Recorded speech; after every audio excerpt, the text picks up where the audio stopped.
Análisis del artículo El concepto de metacomunidad, un marco para la ecología de comunidades multiescala, por Matthew Leibold.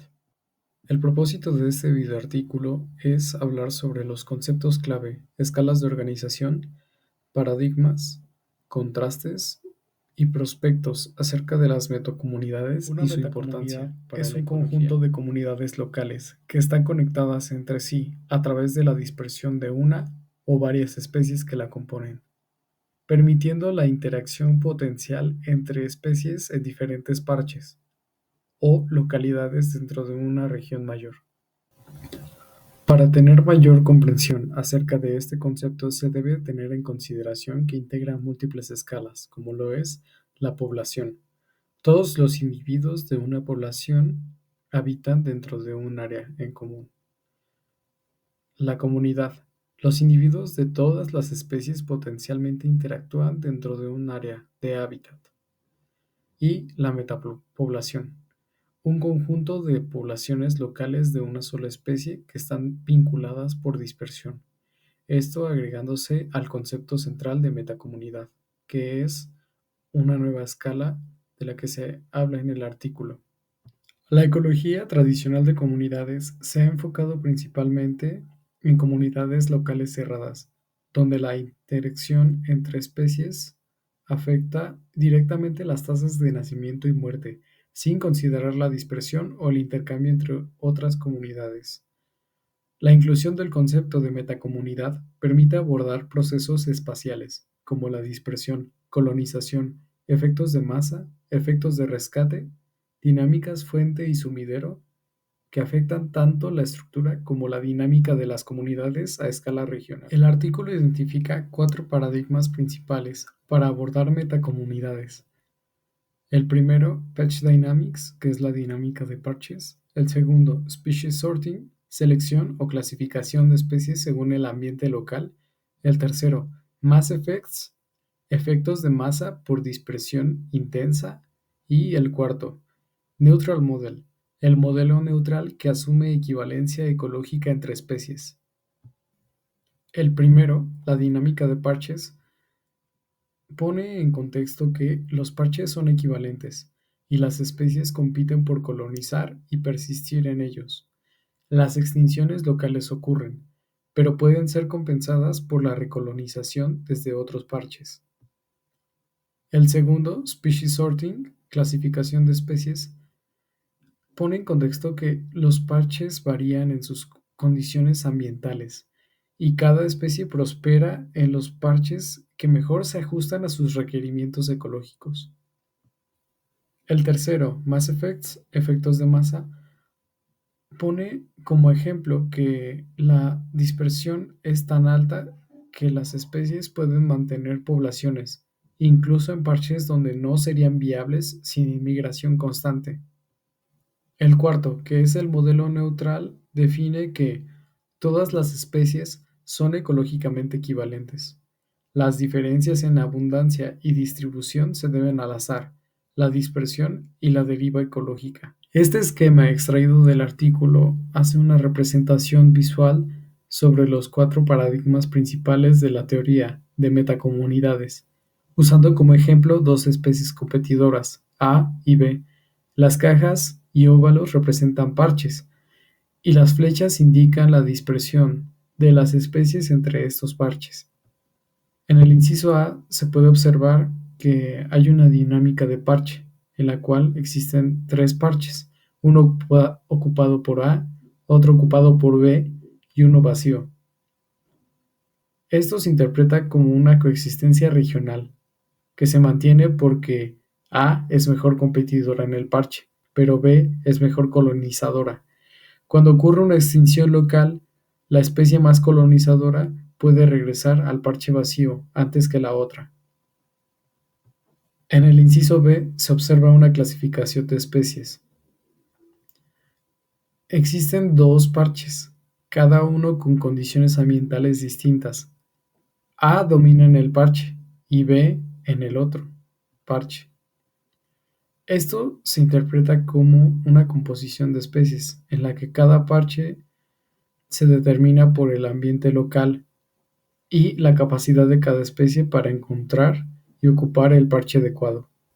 En el inciso C se puede observar un efecto de masa, en el que existen dos parches, y ambas especies, tanto A como B, están presentes en ambos parches, aunque una es dominante en cada uno de estos. En este esquema, las flechas son gruesas y múltiples, lo que indican alta dispersión entre los parches. Esto quiere decir que la alta dispersión permite que una especie sobreviva en un parche donde normalmente no sería viable, gracias al flujo constante de individuos, desde parches donde sí es dominante. Al final, una es dominante y la otra es minoritaria. En el inciso D se observa una situación de modelo neutral, en donde hay varios parches. Cada uno puede estar ocupado por A o por B, y todas las especies son ecológicamente equivalentes. Las diferencias en abundancia o presencia se deben solamente al azar, la dispersión o simplemente la deriva ecológica.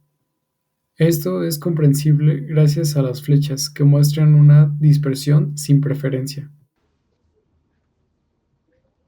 Ahora continuamos con otros puntos clave del artículo que más que nada simplifican las cuestiones ya mencionadas de los cuatro paradigmas y añaden unos cuantos aspectos clave.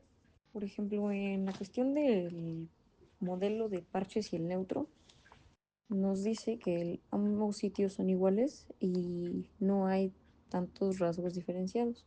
Por su parte, en el efecto de masa y el filtrado de especies, estos rasgos se importan, siendo así que los sitios son distintos. También los trade-offs son clave, ya que perpetúan la dispersión y la competencia, porque estos afectan cómo se distribuyen las especies.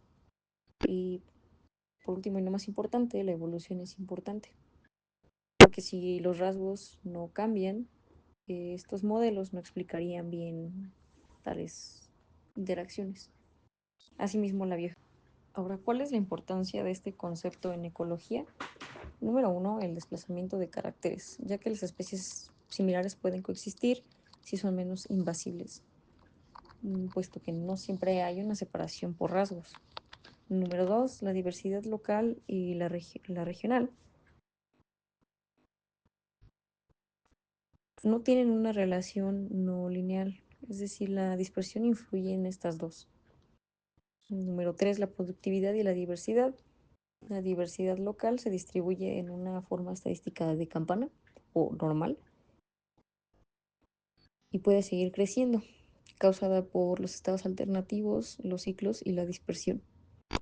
Por último, el impacto en ecosistemas. Habrá cambios en productividad, en composición y la biodiversidad regional ayudará a estabilizar el ecosistema a largo plazo. Una parte del artículo nos menciona que hay un contraste entre los tres tipos de especie mencionados, ya sea aisladas, locales y en cuanto a la metacomunidad. Las especies aisladas únicamente dependen de sus procesos internos y de la calidad del parcho del hábitat local. Las especies locales no reciben inmigrantes ni emigran individuos. Podría decirse que son cerradas. Por último, en el contexto de la metacomunidad, los procesos espaciales, como la dispersión, la como colonización y los efectos de masa, son fundamentales para la estructura y la dinámica de las comunidades. Eh, Concluimos que la diversidad de la composición de las comunidades locales puede verse alterada por el flujo de individuos y esta se puede modificar por su abundancia, así como la persistencia regional de otras especies.